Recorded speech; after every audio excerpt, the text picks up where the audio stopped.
Moshi Moshi. Hello, I'm Seb Ramsbotham, and I'm Annie Ramsbotham. and we're the Rambling Ramsbothams. Our journey might be rambling, but I hope this podcast isn't. So what are we talking about this week? We got a lot of stuff, a lot of new things, because this month in Japan, there's going to be a new banknote redesign. I also got to visit the new Disney Sea area in Tokyo, so I'll talk about that. And not something new, but taking health tests, which is something that I had a lot of this week. It was new for you. New for me, yeah. I did it last year, but this was your first year going through it. That's true. A slightly less fun new thing than visiting Disney, but yeah, I guess we'll start with the new banknotes because that's something that's starting. We're recording this July 2nd, and sometime in the next couple of weeks. I think it's starting on the 4th. Oh, really? I think the 4th is when they're introducing them to, distribution. Wow. So we might start seeing them soon. It's kind of this exciting. week. Yeah, they're making all new banknote designs in Japan for the yen. Yeah, so something Japan does, and I think it's every 20 years. That's what they said. So the last time was 20 years ago, maybe, but I don't know, 2000? That seems pretty recent. No, I think it is, but I think they do it to combat counterfeiting and to kind of, I guess, get people to use their money or switch it out. I think it's mostly for counterfeiting, but it's supposed to be on a 20-year cycle. And so we happen to be here for the 2024 new banknotes. Yeah, the new bills look pretty cool. So there's all new people on them too, which is kind of cool because in America, we don't change the bills. We change the bills, but we don't change the people. Yeah, and every now and then you'll see a new 20 or the new 100 comes out. I don't know how often we do it. It's just a new profile of Thomas Jefferson. It's just oh, he's facing towards you instead of on the side. But this one, they've completely changed all the people on the bills. So, for example, on the 5,000 bill, it's going to be a woman now, Suda Umeko. She was a pioneer in women's education. She replaces the author who's currently on the 5,000 bill. And we have a neat tie-in with her. It's a bit of a stretch, but yeah. No, we've stayed at her school before. Yeah, that is true. So our friend Sarah, had a scholarship where she taught at the women's college in Tokyo. Well, she was a Fulbright scholar. Yeah. So she was doing a big time thing and teaching at this women's college or women's university. It was a really prestigious thing that she got. Yeah, I think it was the first one in Japan, but for women. Yeah, the new 5,000 yen bill is going to celebrate Suda, who made the school. Yeah, the Suda University is named for her. And so we've stayed there in a house. Wow, it's all about us. Yeah. But Suda Umeko replaces the author Higuchi Ichiyo. And then the 1,000 bill currently has, the guy on there is a bacteriologist, which I didn't know, but Kitasato Shibasuburo, and he was on the 1,000 bill. But now it'll be a medical researcher, Noguchi Hideo. And then I think you did that backwards. Oh. The bacteriologist is set to appear on the 1,000 yen bill instead in place of Hideo. Of the medical researcher. Oh, sorry. So the bacteria bros coming in. Yeah, staying in the medical field, I guess. And then the 10,000 yen, so a 1 bill, will feature an industrialist. I guess that's fitting because he is apparently the I don't know, he created a bunch of businesses in Japan. I think he was really big for capitalism in Japan. Which is funny. I read something that he was some kind of capitalist. And that makes sense why they would put him on the biggest bill, I guess. But Eiichi Shibusawa is his name. And so not only will it have new people, it'll also have new elements on the back. Yeah, I think that's the coolest part, that they're kind of putting these landscape scenes on the back. Mm-hmm. One, everyone knows, it's the famous view of Mount Fuji, kind of like the curled waves. No, it's the Great Wave off Kanagawa. Oh, is it not the Fuji wave? Maybe it's one and the same. The 63 views of Fuji? I don't know. It's just the Great Wave off Kanagawa. It's the big wave that, I guess, actually Fuji is in that. Yeah, it's from the book, The 63 Views of Fuji or something. I think we're both saying the same thing. And all the different paintings have a Fuji in it, so it's different perspectives of Mount Fuji. Oh, that's cool. I just knew it as the Great Wave off Kanagawa. Oh, I didn't know. Well, that's what it is. Learning things new every day. But yeah, so that'll have, which is cool because the 1,000 bill currently has Fuji on it. So it will continue to have Fuji on it, but it will just also have that famous wave. And then you like the 5,000 yen note. Yeah, they put some wisteria on it, which is pretty cool. There's also wisteria on it currently, but it's like a prettier, more drapey image in this new one. And then the 1 mon bill is totally different because I actually don't know what, on the current 1 mon bill, it's got this like bird statue, which apparently is the statue of the phoenix in the Byodoin temple. I never knew what it was, but they're totally switching, and it's Tokyo Station is actually on the new one. Wow. So a little more recognizable, maybe. Iconic. But yeah, it's pretty cool. And then there's also a lot of chaos surrounding the new bills. Yeah. The people are upset.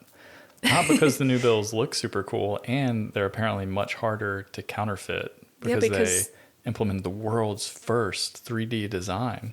Yeah, it does actually seem really cool. There's a 3D holographic stripe, which a lot of bills have these holographic stripes, but of course I haven't seen a bill in person, so I don't know what this is like yet. But from what it seems to be online, like when you turn the bill, the person's face on the stripe will turn away and towards you. Kind of like in a haunted mansion, those mirrors, you know, where the eyes follow you. I can't believe it. Yeah, they were very like hyping up the fact that it's the world's first. Yeah, they were really 3D holographic stripe. I've read so many things like that in Japanese news articles. I mean, I guess it's true, so flaunt it, I guess. Yeah. But besides all the fun stuff, you were talking about the chaos. Why is it chaotic? Yeah, the people are upset, not because they're harder to be counterfeited, but because they're going to be harder to use. Sometimes. If you visited Japan, you're very like aware of how much Japan uses things like vending machines and like automated teller machines. And the biggest one is sometimes when you go to a restaurant, you buy a ticket from a ticket machine outside of the restaurant. So you already paid for your order. Like a ramen shop. Yeah, and then you have your little order on a ticket and you hand it to someone at the counter when you come in. That way they know what you want, you've already paid, everything's good. Unfortunately, these machines are designed on like the old bills, and so they're not prepared to take the new bills. And so there have been a few articles about how this is like a bad thing for small business owners who now have to upgrade their machines. They can't bear the expense of the internal software update. I know, and so it's in between 150,000 and 400,000 yen. So in between like $1,000 and like $3,500 US. Which is not nothing, but if you're a business and you know that this has been coming for 20 years, I guess it's kind of hard to be like, well, how did you not know? They made a big campaign about it last year so that everyone like really knew, like a year in advance. It's actually happening. They did like a big thing and they were like announced it again. Or they can buy a brand new machine, which is going to run you between 700,000 and 2 million. Yeah. So significantly more, like $5,000. Yeah, and I don't really feel bad for the businesses because the alternative is you could hire a person to take people's orders, and then instead of relying on this ticket machine, you could have another staff member. Far more efficient, and if you think about the places that usually use them, like ramen shops, a lot of times they do just have one person who's back there like making their ramen. So if they have the ticket machine, you just hand the person who's making their ramen the ticket, and they don't have to touch money or do any of that, or like host, or what's it called, like be a waiter. It just seems like a cost of doing business, but there are a lot of businesses that are like in this uproar because they're like, we can't possibly afford this like draconian governmental burden that they're putting on us, and we're gonna have to close our doors, or we're gonna have to increase the price of our ramen. Yeah. And it's that's hard if you have regulars and you don't want to increase the price. But I guess we've also talked about how crazy it is that there's all these really tiny coffee shops, and how are these shops that are selling like 300 yen coffee things staying afloat, and maybe a lot more businesses than we thought are going like paycheck to paycheck. Yeah, so I think that they're like barely staying afloat. So maybe they can't afford the software upgrade. Yeah, like at any given time, they're about $1,000 away from not being able to reopen their doors, which just seems crazy. Unfortunately, it's not just the restaurant machines, but of course those are the people that are most outspoken. So they're often talked about in the news. But also things like vending machines, train like ticket bus machines. ticket things. Yeah, the bus ticket machines. So it says that like they've announced that 90% of ATMs, 80 to 90% of railway ticket machines, and 60 to 70% of bus ticket dispensers are expected to be ready for the new banknotes by the end of this month. I'm honestly surprised by that. Like ATMs aren't going to be ready. Like 90% is like pretty good, but like what if you live in a town and you like suddenly can't use the ATM? I know, and then 60% of bus tickets seems pretty low. It's but super I don't know. low. And well, I've even thought about this. We still see machines frequently that don't take the new 500 yen coin. Yeah, that was 2021. Which, yeah, that was a sure, while maybe ago. like with COVID, there was some problems with the speed of that fix, but yeah. Yeah, this company that does a lot of like the IT work, and I think in the Tokyo area, said specifically, it sounds like maybe a lot of people procrastinated, and then they called the company to do that because the company.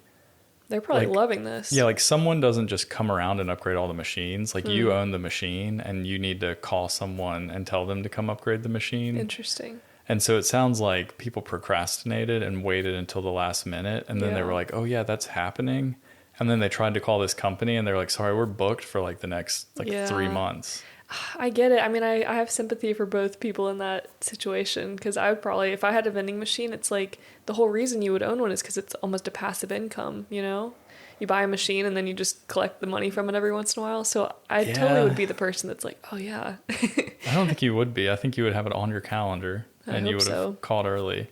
But it gets worse because in contrast, only half of food ticket machines in restaurants, as well as automated payment machines and currency exchange machines in hospitals and other facilities, are expected to be ready by the deadline.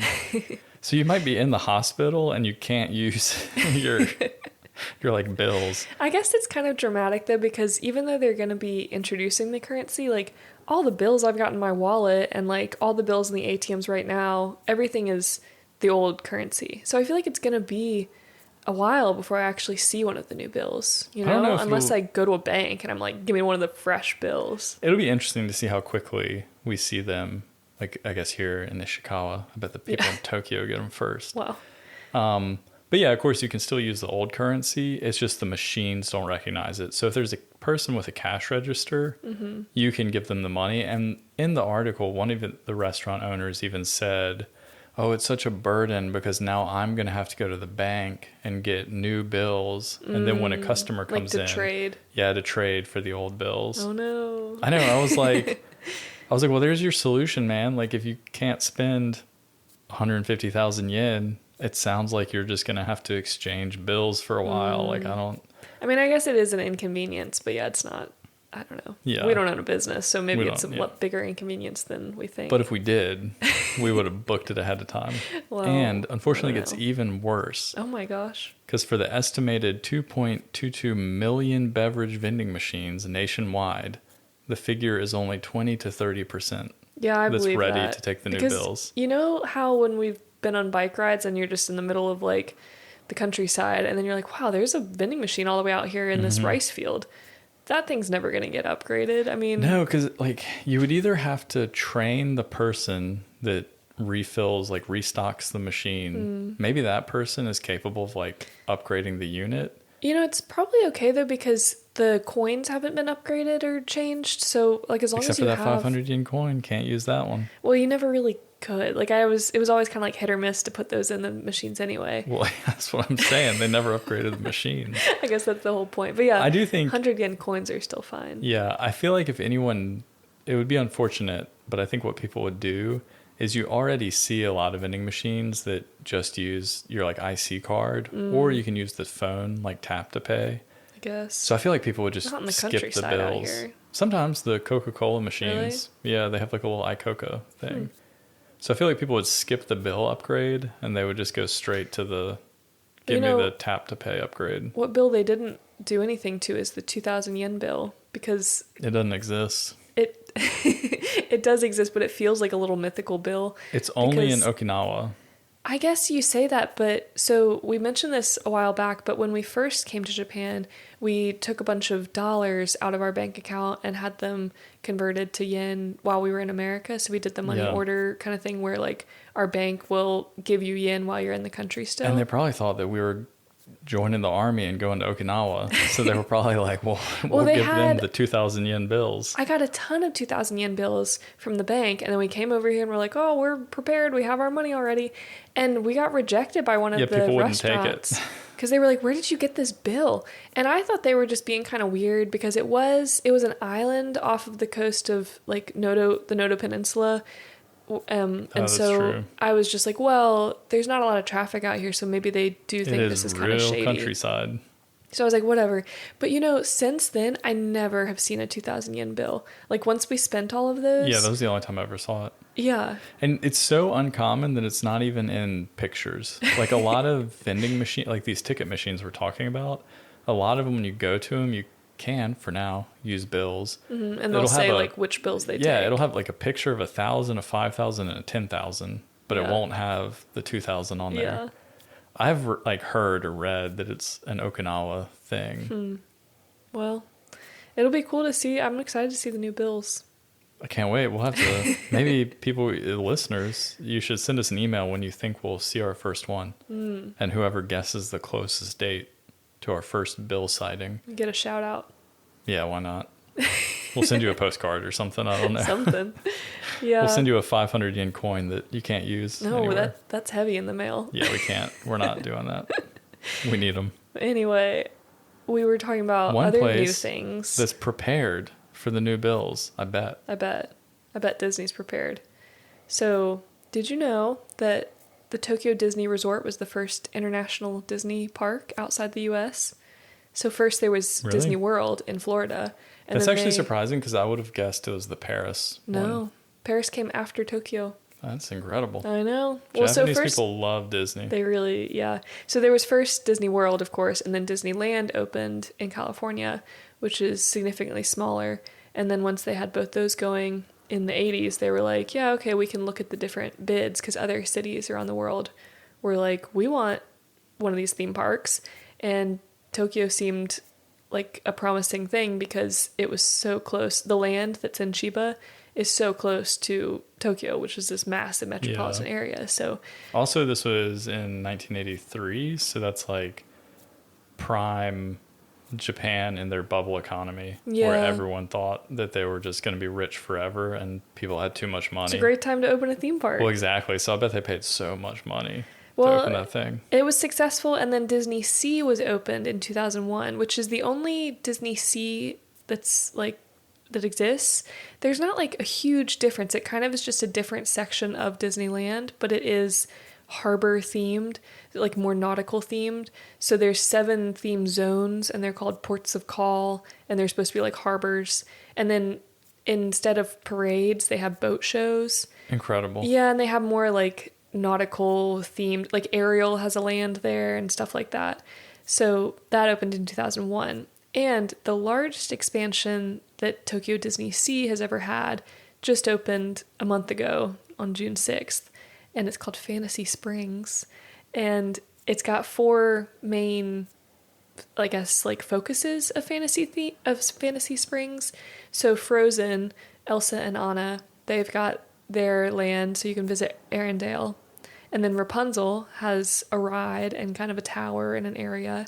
And then Peter Pan. She has a tower or something. Well, she has a tower that's kind of attached to the ride, but you can see it from outside the ride. And then Peter Pan has actually a really significant part of it. There's 2 rides. Peter Pan has a ride, and then Tinkerbell has her own ride. It's called Busy Buggies, where you are like a little fairy and you ride around in the buggy. So yeah, there's 4 new rides, 3 new restaurants, and they've got this area capped. And so if you have a Tokyo Disney Sea ticket, theoretically you can go in any area, but right now they have that restricted. So they only let in people at certain times, and if it fills up, it fills up. Yeah, this was the craziest concept to me when Annie was explaining this to me, because it blows my mind to Zeb think. is not a Disney person. I'm not a Disney person, but also I can't imagine you have a ticket to go into a theme park. They say You ahead of time go- that it's not guaranteed. So you go to the theme park, but then the rides are fully booked and you're not allowed to go into one area of the theme park where you paid to go in. When you explain it like that, And- it seems negative. And if you want to do a ride, you need to go on an app on your phone and purchase an additional ticket. If you want to skip the line, you can purchase something. So there's But two... you might also be told, sorry, the ride is sold out. So we're getting all ahead of day. ourselves. The reason Sorry. I was going to Disney at all was because I had a really cool opportunity with a freelance video opportunity to edit something about this new area. And so I went during arguably the busiest month of Disney Sea because it's this new area and everyone wants to go. So I do think the crowds... Everybody except for Zeb. Everybody wants to be in Disney right now. Anybody that wants to go to Disney would want to go now because it's this new area. So I went on a Wednesday. I went at 5:30 in the morning. I lined up. The gates don't open until 9 on technically, but it's kind of a not well kept secret that Disney opens early. So on paper, the hours open at 9, but usually they open around 8:30 or 8:15. And also, if you just wanted to get in, you could also spend a few $1,000s and book a room in the hotel. And then you can walk into the park without being in the line. Well, yeah, that's the whole point. There's two ways you can get into... Crazy. So Zeb doesn't like Disney, so just take everything he says with a grain of salt. But to get into Fantasy Springs currently, you can either book a vacation pass, which is guaranteed entry to Fantasy Springs, which is what you're talking about. Does that get you the rides? Yes. So you're guaranteed to get on the rides if you book that. Yeah, you get unlimited access to the rides. What if they're sold out? No, they're sold out to plebeians like me who only have the regular pass. It's crazy. No, because they paid extra. It's just, a consumer society and it's a theme park, so they Imagine make your money. parents take you to a theme park, but they couldn't afford the extra, so they're like, we can go look at the rides, but we're not, we can go inside and look at the rides, but we can't get on them. Well, so that's the guaranteed way is you get the vacation pass and you have the hotel and you get access to the Fantasy Springs area. The other option is what I did, where you get just a regular ticket and you can enjoy everything that Disney Sea has to offer and you maybe can get into the new area. So it's a gamble. So that's why I got there at 5:30. Okay, people in Japan are not afraid of lines. So I got there at 5:45. There was already a line of people just sitting, and they had breakfast and games and picnic blankets. So people were already had drinking? been there. There was a group of 6 guys behind me, which is so funny because it was just such a cute bros day because Boys it was trip. these 6 guys and they cracked open some beers 7 a.m. and they were all playing games behind me, and then they were strategizing how they were going to get into Fantasy Springs and who was going to ride on which rides with who, and then who was going to book the Premier Access pass to get it quicker. Anyway, I thought it was pretty cute.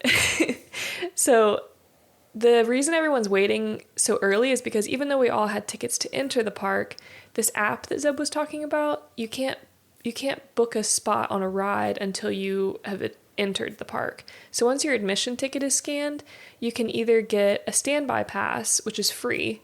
So let's say I want to ride the new Frozen ride. If I enter and I click standby pass, they'll give me a slot of time when I could go into that area.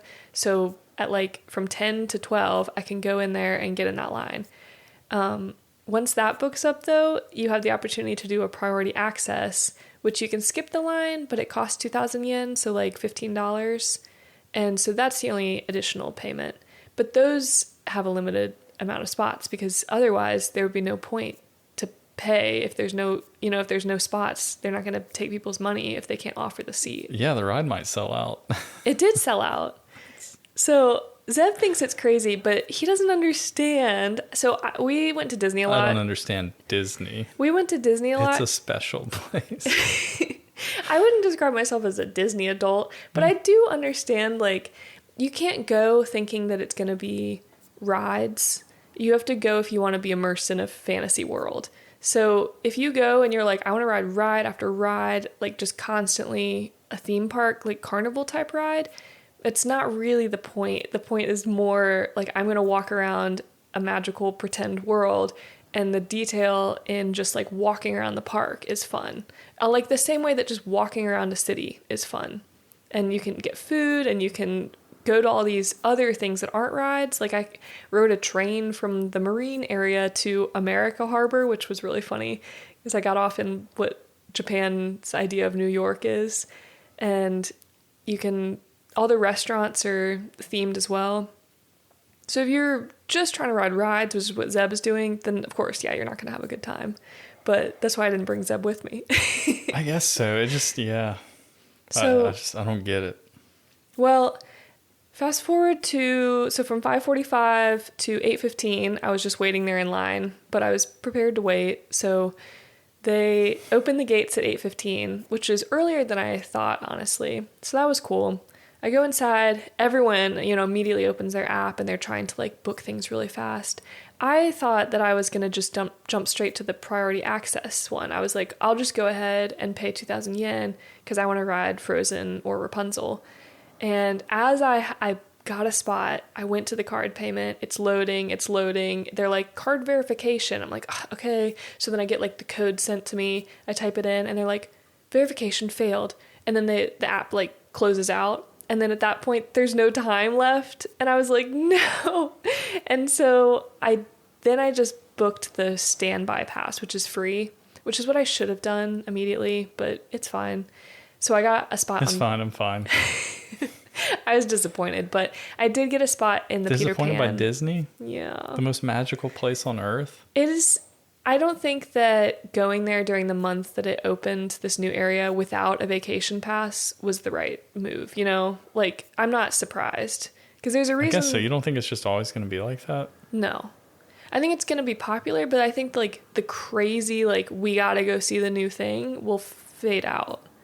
Because otherwise, everything would be like that, I mean, I just think it hadn't even been open for a month when I went. I just generally hear, though, that a lot of stuff is like that. I think it's very busy because there. Everything's so crowded and so many people go to Disney that... Yeah, but I don't think that going forward, like Frozen and Rapunzel sold out immediately and never opened up. But if I had had the vacation pass, it wouldn't have been a problem for me, If I had stayed in the resort. Yeah. But and I wasn't a plebeian down there on the streets waiting in line. But it was, once you get the pass, you're able to go into the area on the designated time. So for the Peter Pan ride, my standby pass luckily was in the morning. You're allowed in here, but only for the next hour. So it was at 10 o'clock I could go in. And once you go in, you can stay as long as you want. Oh, okay. You can't ride other rides, like, unless you have the pass for those other rides. But you can, like, go to the restaurants, walk around. Just, like, there's a...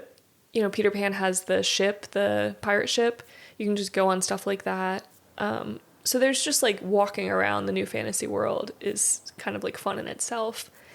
So I rode that. It was much more of a, like you wear 3D glasses and it kind of made me motion sick a little bit, to be honest. Like it was like an IMAX thing and you're in this boat and it's like tilting around and stuff. So it's like the boat is flying, Yeah. But I was kind of like, whoa, I thought this was going to be like a animatronic ride and instead it was like a 3D screen kind of ride. Yeah. Then I also rode Tinkerbell in the afternoon. So I did get to do 2 rides.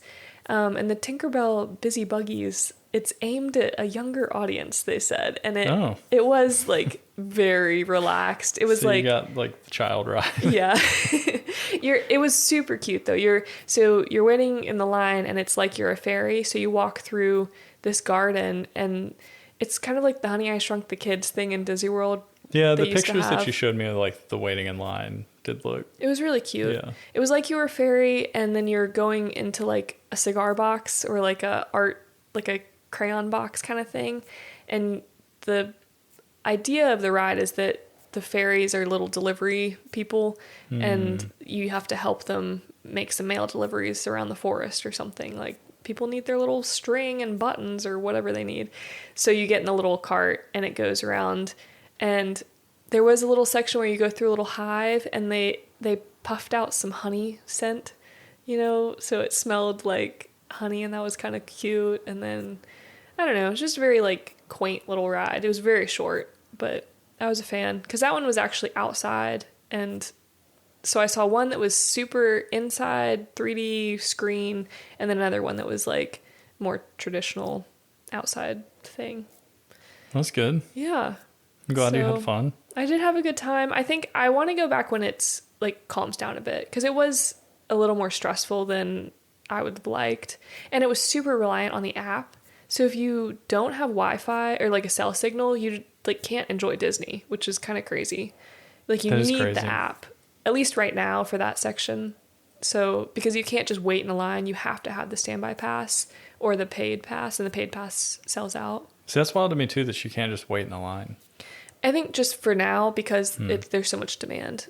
But yeah, I knew what it was going to be like going in, but I still got to walk around Arendelle, the new Frozen world, and the detail of the like Fantasyland is kind of the reason why I enjoy Disney more than like other theme parks. Like even in Arendelle on the town, they had moss, like it was fake because it was super hot Tokyo, but they had put moss on the roof of the buildings, and they had like hidden characters in the water, like water features and things. So. Yeah, the pictures that you showed me, it did like that part did look cool. So I mean, I guess like I can see the appeal, but that's like a harder sell for me. Yeah, I guess. Yeah, I think if you like Disney and you want to see a new world, it's cool, but I would also wait for it to like calm down a bit. But yeah, it was I had not been to Disney. I had not been to anywhere other than Disney World. Your first international Disney. I know, look at me go. Incredible. I know. I did miss my sisters while I was there. Yeah. Because I got 4 younger sisters and they all like Disney. So that would have been fun to have them there. Someone to talk to while you wait. Yeah, they're not pessimists like Zeb. Yeah. I just like, it's funny when I hear people talk about Disney because they're usually just so like enraptured. Yeah, I'm not like a rabid fan. I'm like realistic. There were some things that were ridiculous about the lines and the crowds, but I appreciate generally what they're doing. So, yeah. That's good. Yeah. A little less fun, but I also had my first experience at a health check. It's kind of like Disney. Some lines, you register online. Just like Disney. Different stations you go to. That is true. There are different experiences in each one. That is true. So you had the health check earlier in the year. I had my health check last year. I don't think I get one this year because I'm leaving. Oh. So like my contract's over, so I don't think they bother. Like I don't think they care. Oh, interesting. They're like, well, you didn't re-sign your contract, so. But I had a health check last year. Yeah, so. And you did it at your school. So yep. Mine is through the town health center. And there's no requirement. I mean, I guess there's a requirement for you because of your employer. So I guess they like have to make sure you're healthy. But if I don't go, like I didn't do it last year because I just kind of didn't think about it. And nothing happens, but it's available. And so this year I was like, sure, I'll go get I guess it's kind of like a physical in America. I mean, it's like anywhere, like in America, if you're listening to this and you don't go to the doctor, you probably should. I guess. It's just like to make sure everything's okay. Yeah, like every year. I used to not be super into that, but... I used to not be into the doctor. Well, no, it's just like I didn't go to the dentist every year. I didn't go to the doctor every year. But then once I had like a job and I realized that those were options available to me, and it really doesn't take that much of your time. And you don't want to be one of those people that you hear about the story like... They finally go and then they have 5 cavities. Yeah, or like he had a tragic like blowout, and if he had only come to the doctor a year ago, we would have been able to save him. Yeah. You don't want to be that person. Wow. So it's a good idea. Yeah. So Annie went and got her checkup. It was luckily much more efficient than I expected. My friend was like, you got to get there super early. But in our town, maybe because it's a town and it's not the city of Kanazawa. Nobody lives out here. No, that's not true. But they were very efficient and I had booked a time slot. So I arrived right at 9 and they actually held everyone until exactly 9 so they could finish the like earlier slots. And then once it was 9, you check in and then you start this, I think it was 13 stations that you go through like checkpoints. And the paperwork took the longest for me, but that's honestly because I can't speak Japanese. And so I was using my like Google Translate phone as I was filling it out. Yeah, I was lucky at the school because I had a coworker that helped me answer all the questions. That is helpful. But yeah, the questions were really funny because some of them were like, I walk faster than my peers, true or false? Yeah. And I was like, I don't know. I mean, maybe if I'm like 70, that would be more obvious. But I put faster. I don't know. I'm competitive. I walk fast. But then they were like, I choose slower or faster than other people. Yeah. I put slower because you always eat like faster than I do. But I don't know. I'm just a fast Maybe you just eater. eat fast. Yeah. But then another funny one was like, I'm going to change my health habits. And then it was like, I'm not going to change. I've already started changing, or like I will change in the next 1 week, 6 months. I put, I'm not changing. Like, I don't want to be like obstinate, Perfect. but I was like, everything I'm doing, I'm not perfect, but like everything's fine. So like, I don't have a plan to like change my health habits, you know? Yeah. Did they ask you the drinking question? Yeah, but there was an option for like, I don't drink. So that was the funny thing that we saw last year. Me and my coworker were doing it, and there was not an option for I don't drink.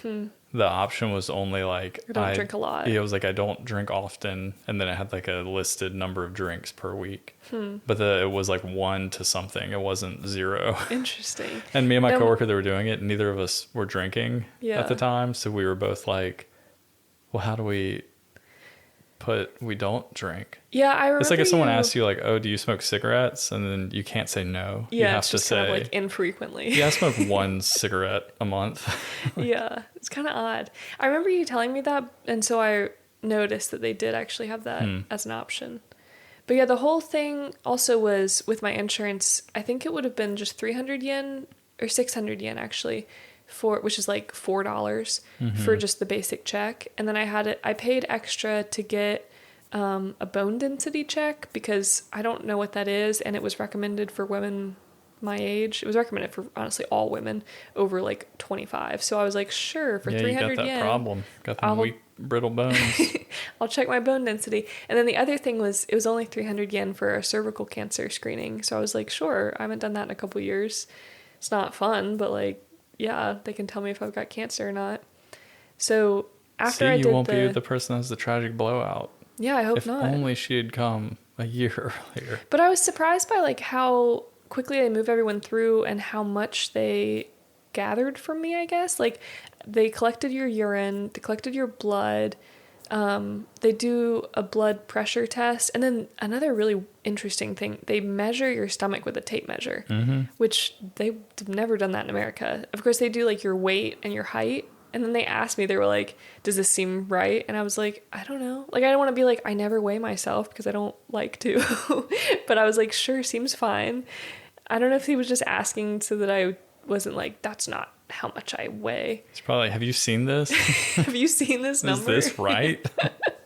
Yeah, and then they like take you behind this curtain, and she was like, okay, like pull your shirt up. And I was like, okay. And then they were like, we're going to measure. Then they like measured me. And Did they like, have the poster on the wall? No. We had a poster on the wall in the school when we were doing it, and it had like a picture of like someone who was supposedly fat and then someone that was like normal.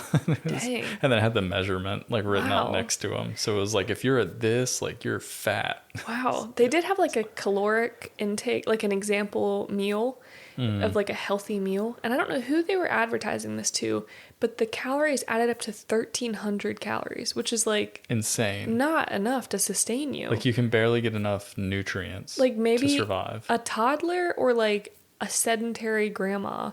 But like, I don't know. I was like, who is this for 1,300 calories? So anyway. Housewives that want to lose some weight. Yeah. They didn't like give me any tips or anything. They just kind of measured it and they were like, okay, next. Yeah, which so is it was like one very thing cursory. Yeah, they really are there just to examine you. They're not really there to be super proactive or preventative. Yeah, which is fine. I mean, you don't get your results for a month. So. Yeah, when you get the results, it'll come in like an official envelope packet thing. And then you'll open it up and have all these like charts and stuff. And it will have some more detail about like what you should do. Well, yeah, it's like, have you considered this? Yeah, they didn't ask me anything about, like, once I had filled things out on the form, they didn't ask me any follow-up questions about, like, oh, you marked that, like, you often get headaches. Like, tell me more. None of that. So, which is fine. I don't really have a lot of issues, but I was like, they just are collecting information. They're not like helping. Yeah. The cervical cancer screening was really interesting. I was just going to mention this for like other women listening who might think it's funny. So like, of course, cervical cancer screening, they collect cells from your cervix. So like by its nature, it's a pretty invasive test.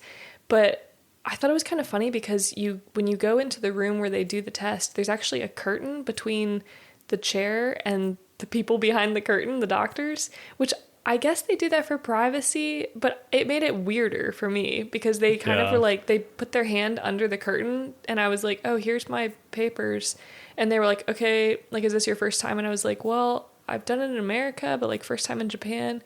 And they like said a bunch of stuff really quickly. I guess they were using like polite speech. And I was like, sorry, I don't really understand, but like, yeah, everything seems fine.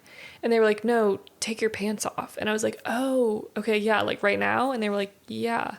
I just think it's weirder because obviously, I mean, they're doctors on the other side of the curtain, but I know. it could be anybody. Like, who's back there? Well, I just thought it was funny. I was like, oh, I didn't know we were like doing this like man behind the curtain thing. Like it just made it, I guess it's supposed to be like nice and like just go in, they test you, you leave. It's not awkward. But it's like a medical procedure, so it's not supposed to be awkward. So I was just kind of like, okay, I'll just be here in this chair. And then the funny thing is, in America, so this chair was automatic. So you sit, and then they were like, all right, we'll start now. And I was like, okay, I don't know what that means, because it's just a chair. And then the chair starts to like lift up, tilt back, and then it like manually spreads your legs apart. And I was like, okay. I was like, dang, all right. So I guess I'm just like out here to whoever's behind the curtain. And then it just made it really funny because in America, you're just in a room, you and your doctor. You probably know your doctor. I've never done an exam, like a cervical cancer screening with just a random doctor like this. So maybe that's why they do that. But yeah, your doctor's like, all right, welcome. Sit on the like medieval wax paper table. Well, you have some kind of like rapport with the person. Yeah. And you know that they're another individual and you've like talked to them. Funny because then it did kind of make the American like setup feel a little bit more like medieval, because you know when you go to a doctor's office and that you just sit on like crinkly wax paper and then they're like, all right, scoot up, and you're like, okay, until your like bottom is like already like almost falling off the like edge, and then they're like, all right, I'm gonna need you to put your feet in these like metallic stirrups here, like it's like the Middle Ages.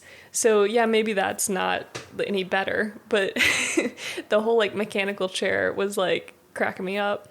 And then, yeah, they, like, take your cells, and then they were like, all right, we're finished. And I was like, okay, that's it? Like, do I get my papers back? And they were like, no, that's it. And I was like, okay, so I'll just wait outside? And they were like, no, you're done. Like, you can go home. So I was like, all right, I guess you'll just mail me stuff in a month. So we'll see how that goes. It's just like Disney. Just Similar a lot of waiting experience. around and new stations. There's even a ride. Yeah, that's true. Just like the Bugsy Bugs, or whatever that thing was called. Yeah, busy buggies. Busy Buggies. Yeah. So we'll see how all that goes. Well. Do you have a word of the week? Yeah, I do. Let's hear it. So mine is sumamiguri. Sumamigui. Sumamigui. Yeah. Oh, I don't know that one. It means snacking. Oh. Yeah. And I learned that one because I was snacking with some friends and they Is were it kind of asking. like grazing? So I guess when you look up the definition, it's like eating with one's fingers, like finger food, I guess. But there's also a definition of secret eating, but it's like food. I don't like either of those definitions. I know, that makes it seem like weird, but it's like food between meals, like snacking. So it's not food that you eat at a designated meal, but yeah, just something it's you like food. nibble on. Hidden food that you're eating with your hands. We were talking about it because I guess we were talking about snacking and they were asking about the word for that. But then my other friend, she works super early in the morning and she'll work until lunchtime. And I was like, well, when do you eat breakfast? And she was like, oh, I just like, she makes bento boxes, and she was like, it just in between, I like, sumami gui. And I was like, what is that? Just some secret eating, It might be secret eating. Snacking, yeah. There's some light bento boxes going out of that factory. 'Cause someone's been... Well, so she said that, like, they have a quality with, like, certain rice that they can use. So if the rice gets kind of, like, crunchy, they can't use it. So she'll make, like, a ball of crunchy rice and eat that. That makes sense. Yeah, what's your word? So mine, I'm surprised we haven't used this one yet. Do you recognize the kanji? Yeah. It's atarashi. Yeah. Which means new. New. Yeah. I'm surprised we haven't used that either. I know, but we were talking about a lot of new experiences. And then I went back and I was trying to like search on our, podcast words of the week page on our website. And I was searching for the word new. And we use the word new all the time. Oh, really? But we hadn't used it. I'm sure probably on the podcast we've said atarashi before. But yeah. So it's my word of the week is new. Because all the new stuff that we've done. Look at us going. All kinds of new experiences. New Disney, new health checks. Disney and cancer new bills, screening. Everything's new. So yeah, thanks for listening this far. I hope this was another entertainingly rambling podcast. And if you have anything you just want to say hi or have any questions or you have some corrections. Yeah, you want to guess when we're going to see the first new bills here in Ishikawa? Yeah, you can email us at ramblingramsbottoms@gmail.com. Yeah, and don't forget, you can also go to our website and you can sign up for our newsletter because I just sent out June's newsletter this past weekend. Don't miss July's. Yeah, so if you sign up, actually, you'll get July's newsletter. And it includes things like a blog post, links to the podcast episodes, and words of the week. And then also a link to Annie's YouTube video of the month. And this past month, it was about my big bike ride. Yeah. It was very friendly. If you want to see that video about that ride, it's on YouTube at Anywhere and Everywhere. Yeah, we were a little excessive. About what? We hit every single media. When? Just we now? got it on the podcast, wrote a blog about it, made a video about it. Yeah. Next, we can have an adapted drama. Maybe we can put it in play form. We're taking screenplay suggestions. Yeah, now. screenplay. We can also do it was dance, a big dance. thing. So yeah, I mean, we documented it in every platform, I guess. Yeah, and I like the video. I think it's worth watching. Well, I just thought it was funny when I was like writing out. Yeah. I was like, dang, we kind of just talk about ourselves a lot, don't we? Yeah, it's unfortunate. Well, anyway. Yeah, thanks for listening to us. We'll talk about ourselves again next week. Yeah, if you're curious. We'll be here. Thanks for listening. Thanks. Bye. Bye.